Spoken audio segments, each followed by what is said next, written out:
flash update, and this update is for Wednesday, and we are at the 11th of May, and the time right now, 8 p.m., and this is Central Time. So I'm about a half hour earlier than I normally do, and that is because the important CPI number came out. So let's go to it, and then we'll come back over here. First, we had the typical mortgage numbers come out, and you can see a little bit of growth in the index itself, the same in the purchase. Refi, people that bought already, they're not refining at these higher numbers. Now let's get to the CPI number. I like to start off here, the core CPI, 6.2%. It's one of these numbers that's in between. Number one, it's higher than what was expected, but it's lower than the 6.5. It is certainly not a number that takes the Fed off track. If that's what anybody's thinking, forget that. This number doesn't prove too much.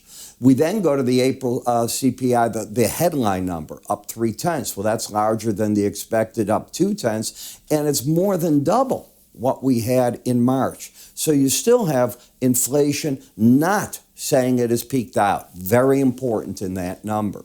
Core CPI here up 0.6. The market expected up 4. March's was up 0.3. Come on. It's just a hot number. Unfortunately, the Fed has taken 75 basis point hikes off the table. They may have to revisit it if they want to really quickly get ahead of the market. Where the Fed got lucky, and the marketplace did, is energy prices fell by 2.7%. They were up 11 the month before. Food prices are fairly stable, down a little bit. April consumer prices up to 8.3%, and that is less than March, but more than expected. So nothing I see that is friendly to the market at all in that report. Maybe not as bearish as some might have thought, with still prices running dramatically, but can you argue that they've peaked? That's pretty difficult. The federal budget expectations are due today at 1 o'clock. China CPI came out, and you can see their numbers. They're running hot. They've got their own set of problems. I enjoyed today the fact that the head of the World Health Organization came out and strongly criticized China's zero-tolerance policy is making absolutely no sense. You can imagine the reaction from China. Okay, so now in the markets. The big news is what to do with it. I have already put out special updates in the foreign currency trade for my clients. That went out right after 7:30. Don't know if I'll get filled or not. But on the whole, I'm looking to sell foreign currencies, looking to strengthen the dollar. If you were to rally up a lot in the silver, I'd probably be still in the bear camp. In the copper market, I think you got to stay away from copper until you see that China's going to open up Shanghai and Beijing and more cities with the zero tolerance. They're not doing it. They're claiming that in Shanghai, they're not seeing an increase in cases, but they also haven't lifted any of the sanctions. That isn't good. Bonds and notes, as you step over to that arena, there's nothing here to stop interest rates from still moving higher. So you had a nice rally before the report. I expected that. I also said to you, anything can happen on it. In the first hour, you're still getting the algorithms doing a lot of the trading, so you pay attention. Are you looking at what energy prices have done? You do realize this market has dramatically, natural gas exploded back to the upside. It's well off the day's high. It just fell 17 cents. These are big time moves, not for the average person.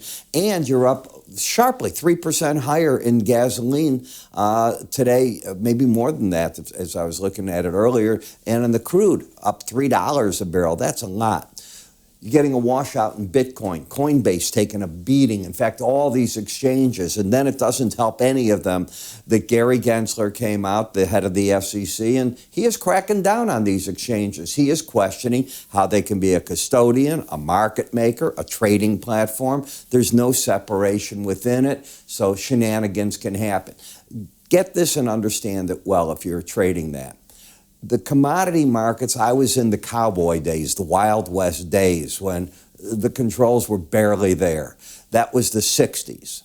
It came about and it's become a monster business with the controls. The SEC's always after the stock market. You see it, that's what they do. They're going to attack properly the Bitcoin environment.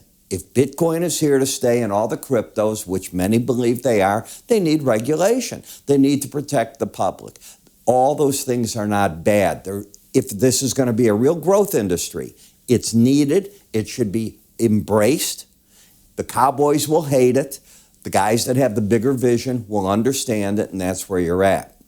Now, let's talk about this, because from everything, you're going to get some action today. The day is just beginning. It's going to be a very volatile day. We're covering all this in all these markets for you. We send out our research by email. It's available on our charting and access platforms as well.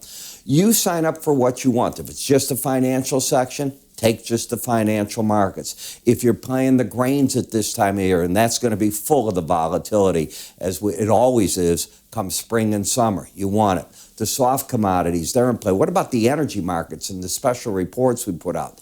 They're there. Technical analysis for both options, futures, spread traders, all through the commodity part. So how do you get all this? It's so simple. Go to our website, www.iraepstein.com, under free offers, or follow my finger. Just take your cursor if you're on a computer screen, move it up. There'll be a cursor right here. You'll see an icon that shows.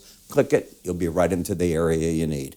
I'm Ira Epstein. I'll see you at the end of the day with our market reports. Told you I'd be out early today. Take care.